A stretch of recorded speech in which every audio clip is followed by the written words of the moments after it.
So this is another little add-on to the last video that we just made. I'm gonna use the machine, and then I've got a little bit of bonus machinery to show you guys. This is the same ASNU machine with the ASNU Advanced Control software and the standalone power, which you can't see, it's right here on the side. So what I'm gonna do is verify the flow match of the injectors with 3 different tests on the ASNU machine, and then we're gonna take it to another piece of machinery, and I'm gonna show you what the flow match looks like on another piece of machinery. So first thing we're gonna do is verify that the injectors work at 100 PSI.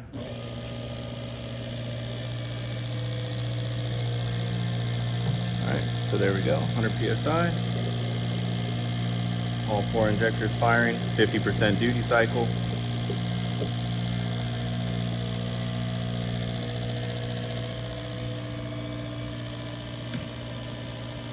I'm gonna run our low end test, and the first thing we do is set the pressure.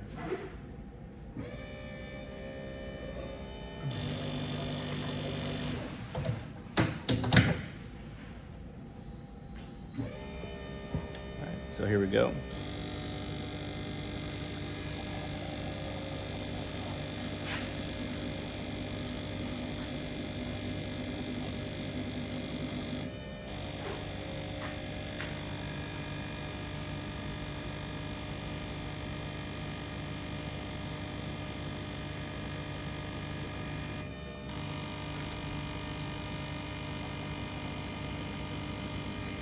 Turn the phone sideways today.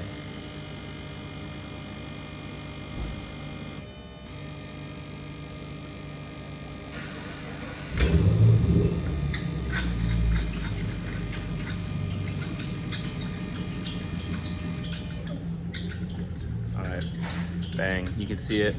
So upload 47, 47, 47.5, 47.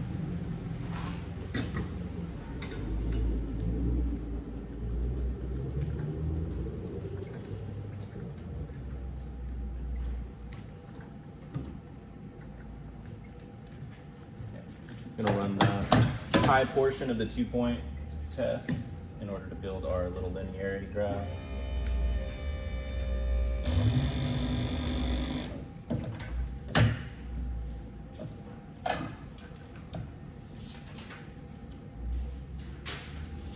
So this is gonna give us around 75% duty cycle. The first one we did was around 15% duty cycle, and then because of the concept of injector linearity, we can basically connect those 2 lines and assume that that is the characteristics throughout, just because injectors don't do this.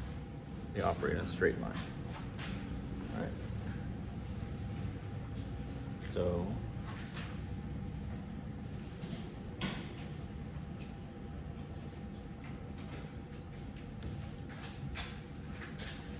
okay.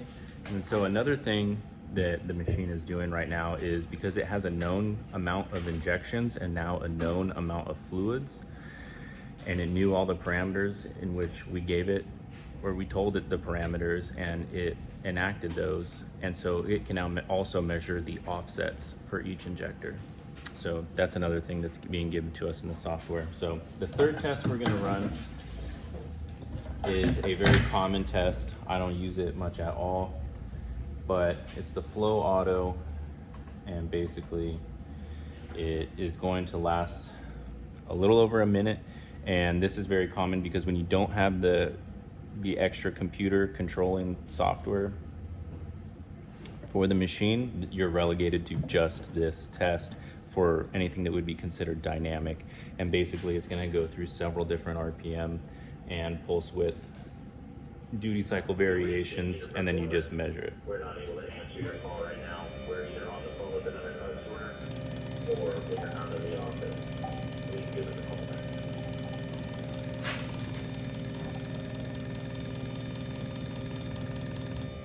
All right, and then all we're really looking for is to show you guys, since we don't have the advanced software on the other flow bench, it's going to rely on some sort of input from you to tell it to do a sweep through the various RPM and pulse width ranges.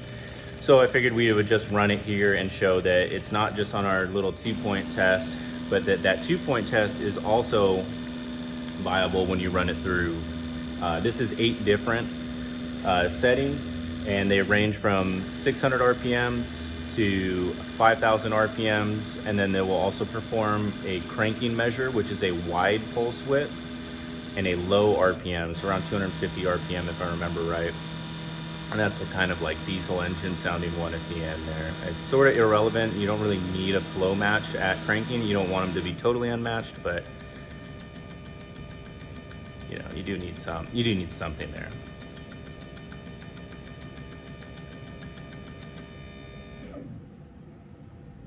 All right, so you have 81, 81, 82.5, 82. So with the cranking and all the different stuff in there, let's see, 81, 81, 82, 82. So still real nice tight flow match.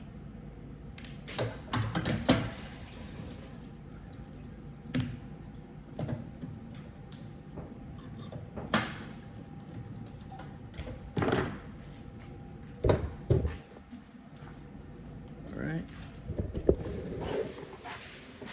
Come with me. Okay.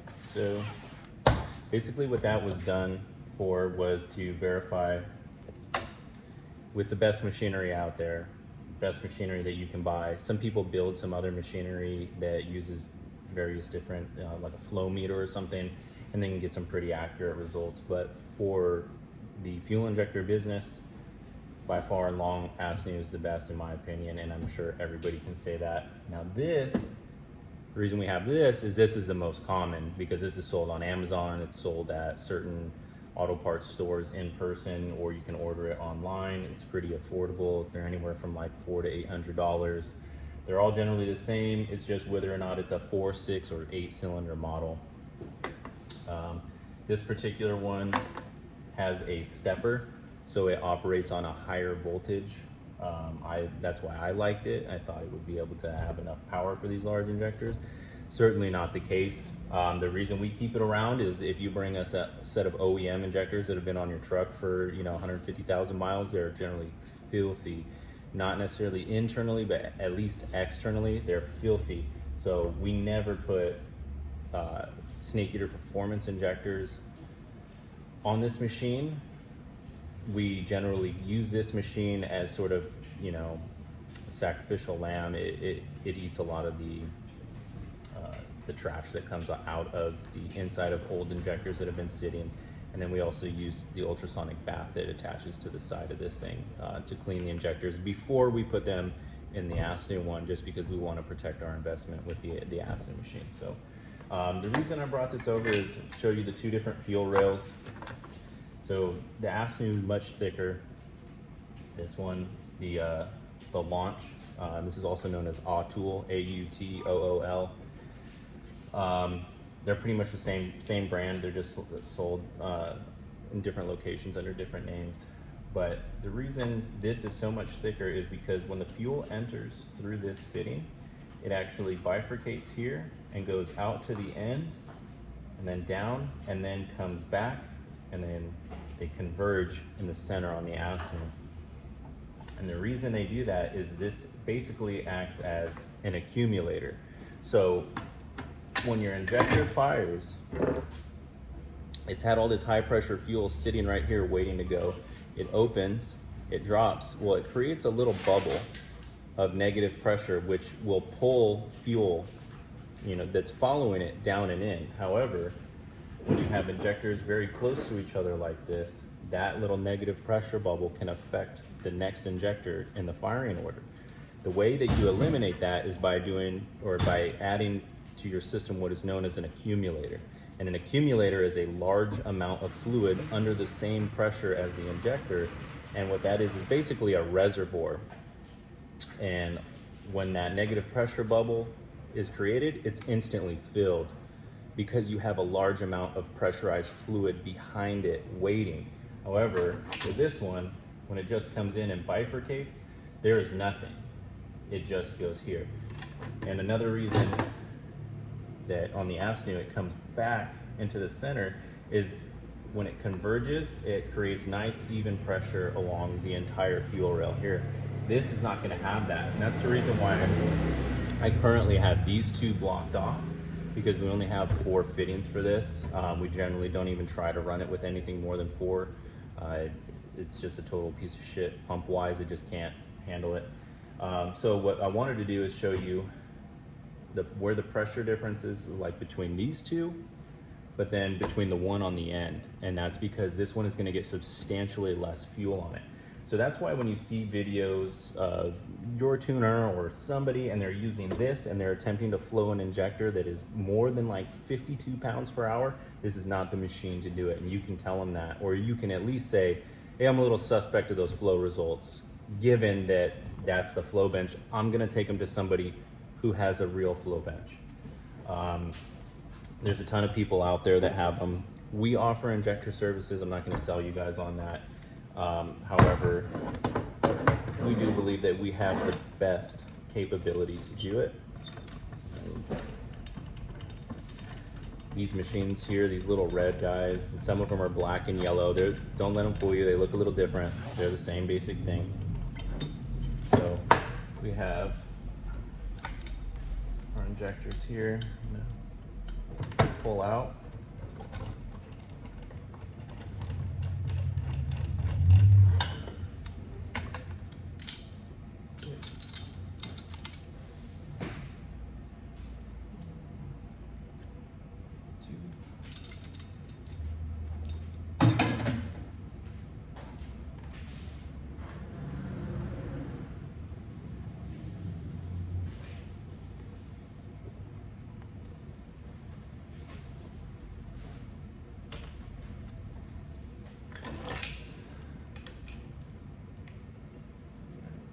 We're going to maintain the same order, since there was a slight 1 to 1.5 ml variance between these injectors. We can at least go back and review the video later and compare if there is anything here. So we're going to run a few different tests on this. We're going to do the static test. I know we didn't do that on the ASNU, but it doesn't matter because the ASNU can handle a static test. And the way that it does that is by not static testing all the injectors at once. It breaks them up and it does them one at a time. This machine does not do that.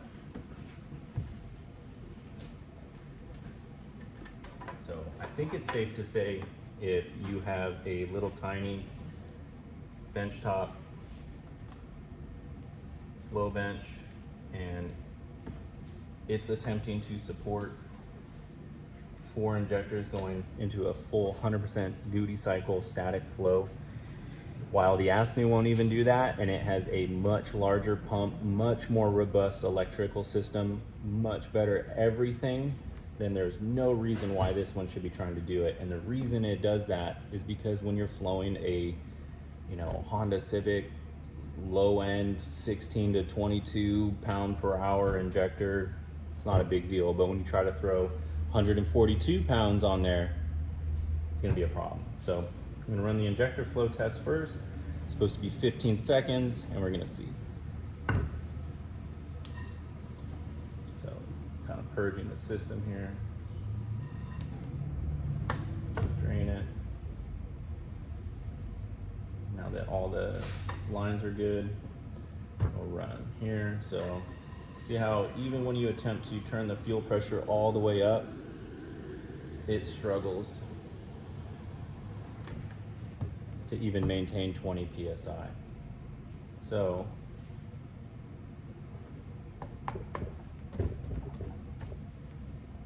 we have a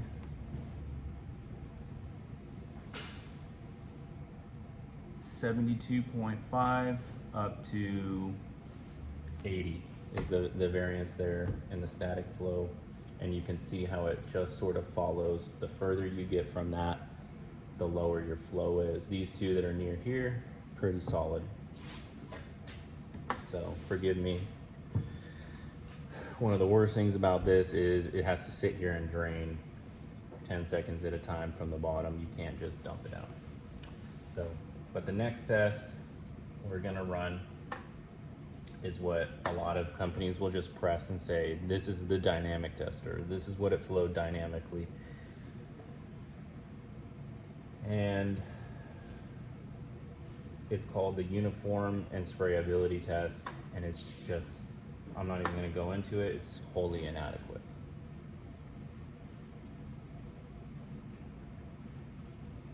But again, we're going to try to tell this thing, keep the fuel pressure all the way up, and you're going to see that it can't.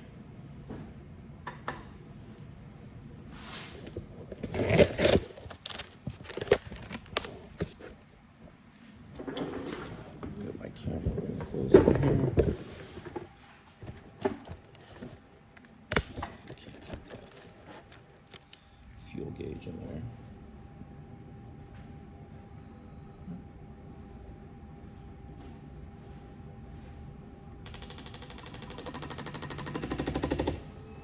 Okay, so see how this is where your tuner buddy says the snake eater injectors don't work over whatever PSI. Well, we've already proven that's not true. And that's because it's not actually providing that. See the fuel gauge here?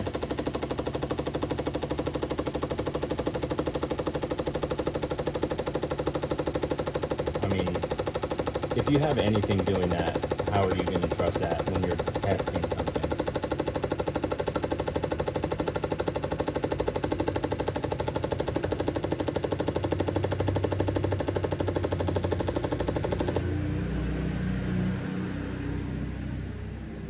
All right, again, we went from a great flow match to 62.5 to 70 mLs. So, I mean, you're looking at a massive variance. 62, 70, 68. Or 65, 70, 62, 62. So, I'll drain it again. We'll run another test.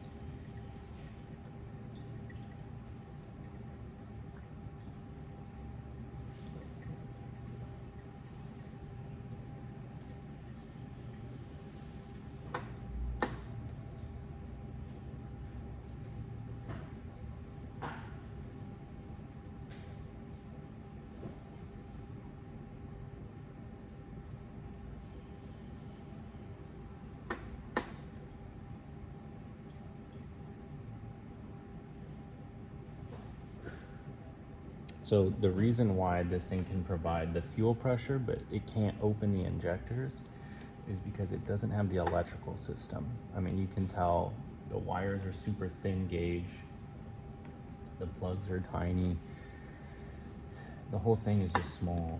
It's just not adequate for a motorsport injector by any sense. So let's see what auto test does. Okay, so it's going to start with a static.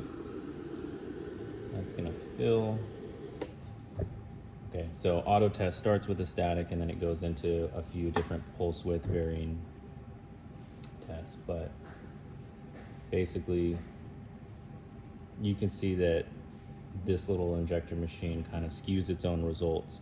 It's its own worst enemy by basically lacking the amount of muscle to provide adequate pump to fuel the injector furthest from the fitting or the inlet, and also by not having adequate enough electrical input to actually open the injectors if it does have the situation where it can actually build fuel pressure. However, you see when it does the static test, the fuel pressure just plummets back down to zero. So yeah, it's building the pressure, but it can't maintain it when the injector's open. We'll run this one more time.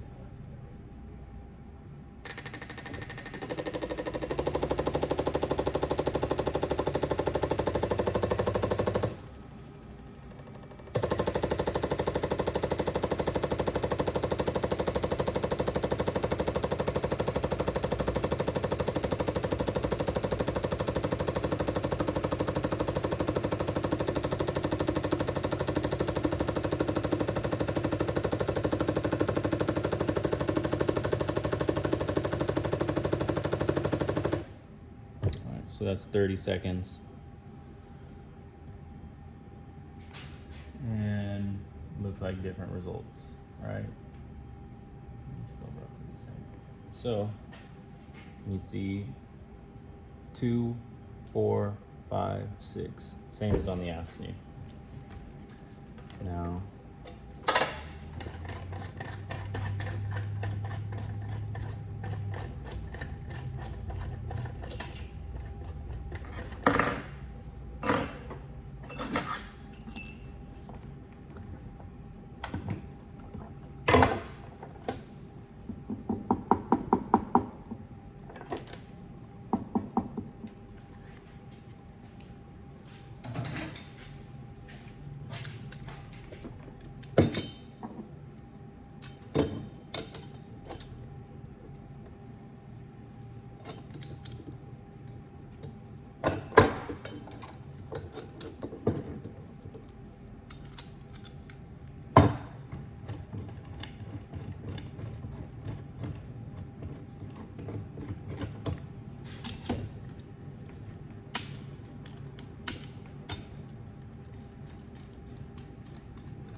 back over here.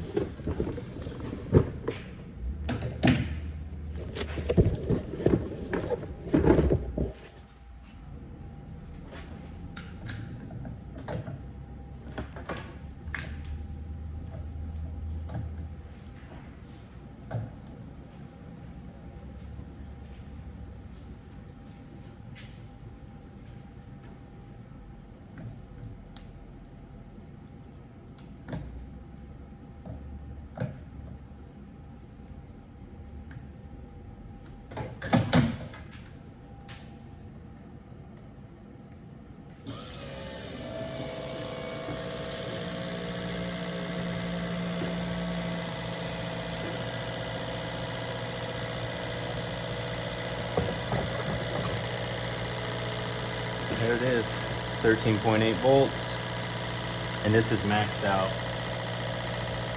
It's not allowing, this power supply will not allow the injector to receive more than 2 amps. So, can't adjust it right now, but that's the way it goes. So, I mean, sometimes people have said like, oh, but what if it's your injector bench is, you know, just basically floating those things because it's able to provide much more power than an ECU.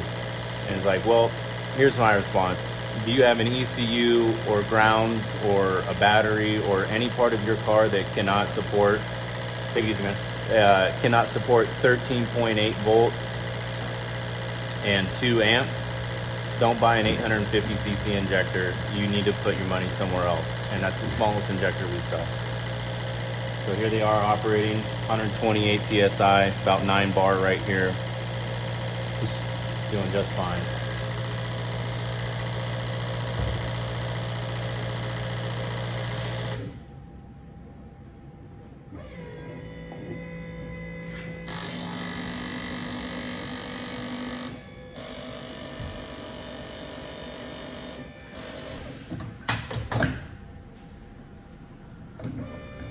.75% duty cycle test again, just one last one.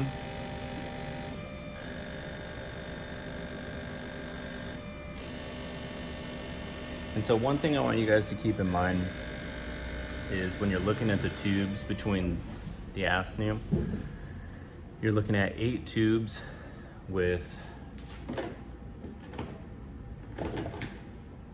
well, I'll get you an actual answer.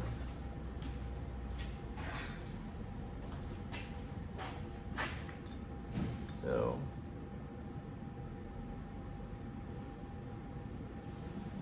they're 1.25" tubes, and they fill to 130, and their total length is about 12 inches, 13 inches. These other ones on the launch are much wider. So what you have basically,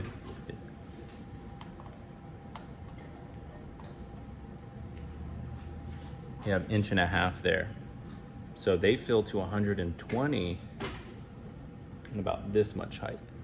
So what you don't see is if you have this much variance on the ASNU, Here, let's say it's two hash lines, which are at 1 ml each, versus the same amount of variance over there, that might account for 5 mLs because you have a much larger tube. So you now have 46.5, 46, 47, 46.5, maybe 0.7-ish. There was some fluid in the bottom, like from the last time they were all ran in the same holes, but basically all within 1 ml of each other. The meniscus is touching, and you can't even get close to that on those little red flow benches. So if you have a tuner who is trying to show you some video, or say your injectors have problem X, Y, and Z or whatever, and that's the machine they pull out to try to pass you on that, see if you can get your money back. They're trying to sell you another set of injectors because they want to work with something that they've already used. And I'm not gonna say that makes them bad people. I don't think that at all. But like I said, it's pretty hard to pass up a $250 commission, and they're hoping you get a full refund for your product since you never used them, so they don't feel like a bad guy, and the dyno appointment goes faster. So here it is, one last up close from one machine versus that machine. Which one would you trust?